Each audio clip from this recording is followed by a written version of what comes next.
આ વખતે ફેબ્રુઆરી માસમાં જે બોર્ડની એક્ઝામ છે તેમાં ધોરણ 10માં 4 ઝોન, ધોરણ 12માં સામાન્ય પ્રવાહ અને વિજ્ઞાન પ્રવાહના 2 ઝોન છે.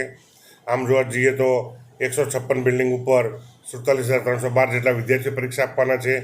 અને 12માં જોવા જઈએ તો 12 સામાન્ય પ્રવાહમાં 66 બિલ્ડિંગ ઉપર 20,493 જેટલા વિદ્યાર્થીઓ પરીક્ષા આપવાના છે.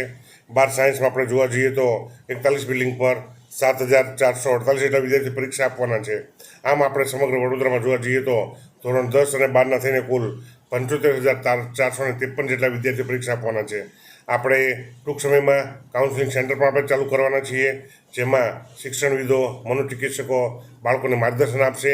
એમના કોઈ પ્રશ્નો અને મૂંઝવણ હશે તો તેનું ઉકેલ પણ લાવશે.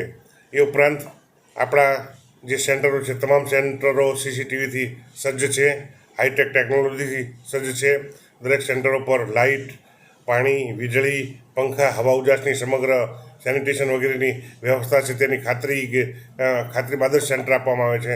આમ વડોદરા જિલ્લામાં શાંતિપૂર્ણ માહોલમાં પરીક્ષા લેવાય એવું વહીવટીતંત્ર અને શિક્ષણ વિભાગનું આયોજન છે. આમ જોઈએ તો દરેક વિદ્યાર્થીઓ અને વાલીઓને પરીક્ષાનો હાવ હોય છે, તો પરીક્ષા એમને કોઈ પણ પ્રકારનો હાવ કે ચિંતા કે તણાવ રાખવાની જરૂર નથી.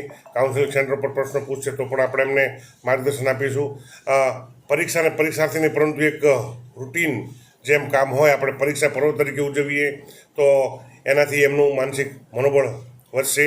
સાથે સાથે વાલીઓને પણ મારી નમ્ર અપીલ છે, પરીક્ષા નજીક છે તો પોતાના બાળકોમાં પણ વધારે ધ્યાન આપે અને બાળકોને શું નથી આવડતું એના કરતાં શું આવડે છે એના ઉપર વધારે ફોકસ કરે તો વિદ્યાર્થીઓ ખૂબ સફળ થશે અને સારામાં સારું પરિણામ લાવી શકશે.